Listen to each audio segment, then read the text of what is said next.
శ్రీరామ్. నమస్కారం అండి. 2025 సంవత్సరం మార్చ్ 29వ తేదీ షష్టగ్రహ కూటమి ఏర్పడబోతున్నది. ఈ షష్టగ్రహ కూటమి వల్ల మనకి సమాజానికి ఎలా ఉండబోతున్నది, మరియు ద్వాదశ రాశుల వాళ్ళకి ఎలా ఉంటుంది అని ఒక తెలుసుకునే ప్రయత్నం చేద్దాం. ఇక్కడ చాలా వరకు చూస్తున్నాం, చాలామంది అంటే కొంతమంది కామెంట్స్ చేస్తూ ఉంటారు, ఒకరు ఒకలాగా చెప్తూ వస్తున్నారు. అంటే ఒక జ్యోతిష్కుడేమో బాగుందంటాడు, ఒక జ్యోతిష్కుడేమో బాగాలేదంటున్నాడు. ఇలాంటి కన్ఫ్యూజన్ ఎక్కువ ఏర్పడబోతున్నది మన ప్రజలకు. ఇక్కడ ఒక చిన్న లాజిక్ అండి. మనకి స్వజాతకం అనేది ఉంటుంది. మనం పుట్టిన టైంకి మనం ఏ లగ్నంలో పుట్టాము, ఏ రాశిలో పుట్టాము, రాశి అంటే ఏంటి, ముఖ్యంగా రాశి ఫలితాలని ఎక్కువ మీరు థింక్ చేస్తూ ఉన్నారు. రాశి ఫలితాలు అంటే, రాశి అంటే ఏంటి తెలుసా? మన మనస్సు.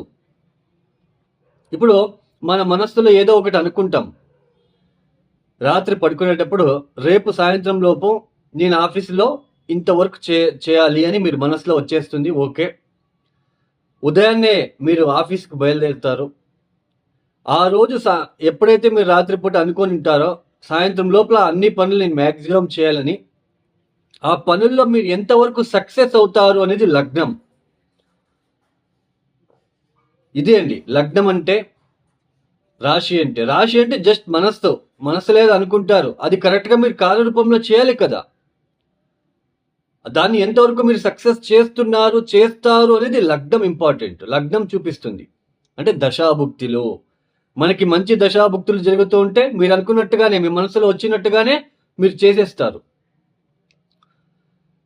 చాలా మందికి ఆశలు ఉంటాయి, నేను కారు కొనుక్కోవాలి, బస్సు కొనుక్కోవాలి, లేదా ట్రావెల్స్ ఓపెన్ చేయాలి, లేదా ఒక మంచి బిజినెస్ ఓపెన్ చేయాలి, ఇలాంటివి అనుకుంటారు. బట్ దాన్ని చేయాలి కదా, దాన్ని కార్యరూపంలోకి రావాలి కదా. అది అప్పుడు మనం లగ్నాన్ని చూస్తాము. అంటే ఆ లగ్నం నుంచి ఏ గ్రహాలు ఎక్కడెక్కడ ఉన్నాయి, ఏ దశాభుక్తి జరుగుతా ఉంది, సో ఆ దశాభుక్తి వీళ్ళకి యోగిస్తుందా, సో ఆ దశాభుక్తి వచ్చినప్పుడు ఏ పరిహారాలు చేసుకోవాలి. Simple remedies, thousands of simple remedies ఉన్నాయి. కానీ ఇప్పుడున్న ప్రజలకు ఎలా ఉంటుందంటే, ఆ థౌజండ్స్ ఆఫ్ సింపుల్ రెమెడీస్, ఇప్పుడు సింపుల్ రెమెడీస్ అంటే ఏంటి, ఒక చిన్న ఎగ్జాంపుల్ చెప్తాను. కుజుడు ఇబ్బంది పెడుతూ ఉన్నప్పుడు ఈ సాంసారిక విషయంలో ఇబ్బందులు ఉంటాయి. కుజుడే మెయిన్ మాంగళ్యకారకుడు. మనకి భార్యాభర్తల మధ్య సరైన పొంతన లేకుండా ఇబ్బందులు చాలా అనుభవిస్తూ ఉంటాము. మెయిన్ కుజుడు. ఇలా కుజుడు ఇబ్బంది పెడుతున్నప్పుడు ఒక 11 మంగళవారాలు కందిపప్పుతో చేసిన బొబ్బట్లని సుబ్రహ్మణ్య స్వామి ఆలయానికి వెళ్ళి నమస్కారం చేసి, మీ మనసులో ఉన్న చిన్న కోరికలను, అదేదైతే మీరు ఇబ్బందులు పడుతున్నారో చెప్పుకొని, కుజగ్రహ దోష నివారణ వల్ల మొక్కుకొని, మీరు ఆ కందిపప్పుతో చేసిన బొబ్బట్లని నలుగురికి తినిపించండి, పెట్టండి వాళ్ళు తినడానికి.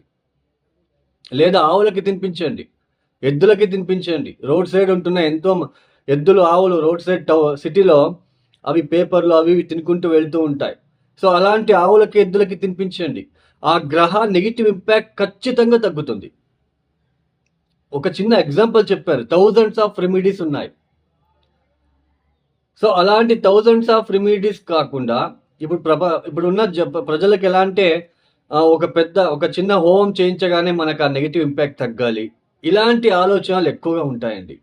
అలా జరగదు కదా. మీరే ఆలోచించండి. మనకి ఆ గ్రహ నెగిటివ్ ఇంపాక్ట్ తగ్గాలంటే కొన్నిసార్లు రిపీటెడ్గా మనం చేసుకుంటూ వెళ్ళాలి. కొన్ని పరిహారాలని మనమే కదా అనుభవిస్తున్నది. ఆ ఒక నెగిటివ్ ఇంపాక్ట్ని మనం చేసుకోవాలి. సో ఇలా థౌజండ్స్ ఆఫ్ సింపుల్ రెమెడీస్ ఉన్నాయి. అంటే జన్మరాశి వేరు, మనకి లగ్నం వేరు. లగ్నం అంటే టోటల్ బాడీ, ఆ బాడీలో వచ్చే మనస్సే మనకి రాశి. సో ఇలా మనకి జన్మ లగ్నానికి జన్మరాశికి చాలా డిఫరెన్సెస్ అనేది ఉన్నాయి. ఇప్పుడు ఈ ఒక షష్టగ్రహ కూటమి ఏర్పడబోతున్నది 2025 మార్చి మాసంలో 29వ తేదీ. అంటే సూర్య, శని, బుధ, శుక్ర, రాహు, చంద్రులు, ఈ షష్టగ్రహ కూటమి 6 గ్రహాలు కాలపురుష చక్రం నుంచి అంటే మేషరాశి నుంచి వ్యయస్థానంలో ఏర్పడబోతున్నది. 6వ స్థానంలో కేతు గ్రహం. కొద్దిగా స్కిన్ రిలేటెడ్ ఇష్యూస్ ఎక్కువ రావడానికి అవకాశాలు ఎక్కువగా ఉంటాయి. తర్వాత కాలపురుష చక్రం నుంచి అంటే మేషరాశి నుంచి ఎన్నో స్థానంలో 6 గ్రహాలు కలుస్తున్నారు? 12వ స్థానంలో.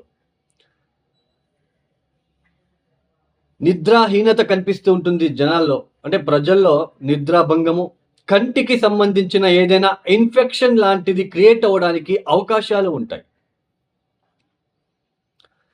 కంటికి సంబంధించిన వ్యాధులు,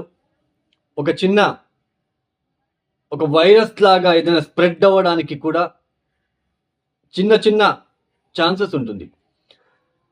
అంటే మనకి ఆల్రెడీ వస్తూ ఉంటుంది, కంటికి వస్తే అద్దాలు పెట్టుకుంటాము, అది వైరస్ లాగా ఆ కన్ను ఎవరికైతే కంటికి ఇబ్బందులు ఫేస్ చేస్తూ ఉంటారో ఆ కన్నుని ఇంకొకరు బాగున్న వ్యక్తి చూస్తే వాళ్ళకు కూడా వైరస్ లాంటిది మనకి స్ప్రెడ్ అవుతుంది. అలా కంటికి సంబంధించిన ఇబ్బందులు ఎక్కువ ఫేస్ చేయవలసిన ప్రమేయం కూడా వస్తుంది. కొంచెం జల ప్రళయాలు అంటే ఇక్కడ అవ్వడానికి అవకాశాలు ఎక్కువగా ఉంటాయి. ఎందుకంటే జలతత్వ రాశిలో 6 గ్రహాలు మనకి కలుస్తున్నారు. చంద్రుడు కూడా అక్కడే ఉంటున్నాడు. తర్వాత పైగా కుజుడు మనకి కుజస్తంభనం కూడా జరుగుతున్నది ఆ సమయంలో కర్కాటక రాశిలో సంచారము. సో కొంచెం సామాజిక వర్గంలో కొంచెం ఏదైనా ఇబ్బందులు ఎక్కువ అయ్యే సూచనలు కొద్దిగా మార్చ్, ఏప్రిల్, మే, జూన్, జూలై, ఆగస్టు వరకు మనకి కనిపిస్తుందనే తెలుసుకోవచ్చు.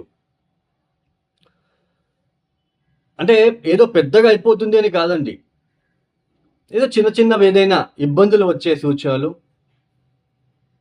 సామాజిక వర్గంలో కనిపిస్తూ ఉంటుందనే ఇక్కడ మనం తెలుసుకోవచ్చు. అందులోన సూర్య, శని, రాహు ఒకే ఇంట్లో కలుస్తున్నారండి. కొంచెం ఇబ్బందులు ఎక్కువగా ఉంటాయి. కొద్ది రోజులు ఈ మార్చ్, ఏప్రిల్ మాసంలో కొంచెం ఇబ్బందులు ఎక్కువ ఉండడానికి అవకాశాలు ఉంటాయి. ఈ ఒక షష్టగ్రహ కూటమి వల్ల మనకి 12 రాశుల వాళ్ళకి ఎలాంటి ఫలితాలు రాబోతున్నాయని మనం కొద్దిగా తెలుసుకుంటూ వెళ్తామండి. తదుపరి రాశి మకర రాశి. ఈ మకర రాశి వాళ్ళకి ఈ షష్టగ్రహ కూటమి అనేది మనకి 3వ స్థానంలో సంచరిస్తున్నది, అంటే గోచరిస్తున్నది. ఈ 3వ స్థానంలో సంచారం చేయబోతున్న 6 గ్రహాల ఒక కలయిక వల్ల మకర రాశి వాళ్ళకైతే పెద్దగా నెగిటివ్ ఇంపాక్ట్ అయితే ఉండదు. అయితే ఎడ్యుకేషన్ చేసే వాళ్ళకి కొన్ని ఆటంకాలు, సమాజంలో ఎక్కడో ఒక చోటు మీ పేరుకి ఏదైనా ఇబ్బంది కలిగించే సూచనలు ఉంటాయి. జాగ్రత్తగా ఉండే ప్రయత్నం చేయండి. తండ్రి ఆరోగ్యం విషయంలో జాగ్రత్త. తర్వాత ఈ సోదరుల మధ్య విభేదాల వల్ల మీ పేరు చెడిపోవడానికి కొద్దిగా అవకాశాలు ఉంటాయి. మీ పేరు పైన ఏదైనా మీ పేరును ఉపయోగించుకొని ఏదైనా ఆ ఒక పేరుకి డ్యామేజ్ చేయడానికి అవకాశాలు ఇక్కడ కనిపిస్తూ ఉన్నాయనే తెలుసుకోవచ్చు. మిగతా అంతా కూడా పెద్దగా ఏదో అయిపోతుంది అన్నట్టుగా అయితే ఉండదు. ఈ సమయంలో మీకు గురుబలం కూడా ఉంటుంది కాబట్టి కొద్దిగా సేవ్ అవుతారు అని చెప్పుకోవచ్చు. మకర రాశి వాళ్ళకైతే పెద్దగా నెగిటివ్ ఇంపాక్ట్ ఉండదు. బట్ మీ పేరు జాగ్రత్త. ఈ సమయంలో ఎక్కడ గొడవలకి వెళ్లకుండా, అతి విశ్వాసాన్ని ప్రదర్శన చేయకుండా మీ అంతకు మీరు ఉంటూ కొన్ని పరిహారాలు చేసుకుంటూ శివనామస్మరణము, దత్తాత్రేయ ఆరాధన, కాలభైరవేశ్వర ఆరాధన, ఈ ఒక బియ్యాన్ని డొనేషన్ ఇవ్వండి. ఎక్కడైనా అన్నదానం చేస్తూ ఉంటారు కదా, అన్న సంతర్పణ చేస్తూ ఉంటారు కదా టెంపుల్స్లో, అట్లాంటి వాళ్ళకి ఆ బియ్యాన్ని దానాలు ఇవ్వడానికి ప్రయత్నం చేసుకోండి. కాలభైరవేశ్వరుడికి ఈ ఆ రోజు కొద్దిగా నువ్వుల నూనెతో అభిషేకం లేదా నువ్వుల నూనెతో దీపాన్ని పెట్టి రావడానికి మీరు ప్రయత్నం చేసుకోండి. మకర రాశి వాళ్ళకైతే కొద్దిగా ఈ పేరుకి సంబంధించిన విషయంలో, అన్నదమ్ముల మధ్య తండ్రి ఆరోగ్యం విషయంలో, చదువుకునే పిల్లలకి కొద్దిగా డిస్టర్బెన్సెస్ కలిగించే సూచనలు ఉంటాయి తప్ప మేజర్గా ఏదో అయిపోతుంది అన్నట్టుగా అయితే ఇక్కడ మకర రాశి వాళ్ళకి ఉండదు. సో తర్వాత ఈ సమయంలో మీకు ఈ ఏళ్నాటి శని కూడా క్లోజ్. ఈ మార్చి 29వ తేదీకి మీకు ఈ ఏళ్నాటి శని నుంచి మీరు బయటపడి మీకు మంచి జీవితం కూడా రాబోతున్నది. అది ఒక ఎలా మనము చెప్తాము, మకర రాశిలో పుట్టిన వాళ్ళందరికీ కూడా మంచి జీవితం రాబోతుందని చెప్పడానికి ఉండదు. ఎందుకంటే మీ జాతకం ఇంపార్టెంట్, అష్టకవర్గ బిందువులు కూడా ఇక్కడ చాలా ఇంపార్టెంట్. సో ఈ మకర రాశి వాళ్ళు ఈ తప్పనిసరిగా చెప్పిన పరిహారాలు చేసుకోండి. ఈ యొక్క కాలభైరవేశ్వరుడికి తర్వాత నువ్వుల దీపం పెట్టి రావడము, సో ఇలాంటివి బియ్యాన్ని డొనేషన్ చేయడం చేసుకుంటే మంచిది. ఈ యొక్క వీడియో మీకు నచ్చితే లైక్ చేయండి, షేర్ చేయండి, సబ్స్క్రైబ్ చేసుకోండి. సర్వే జనం సుఖినో భవంతు. ధన్యవాదములు. జై శ్రీరామ్.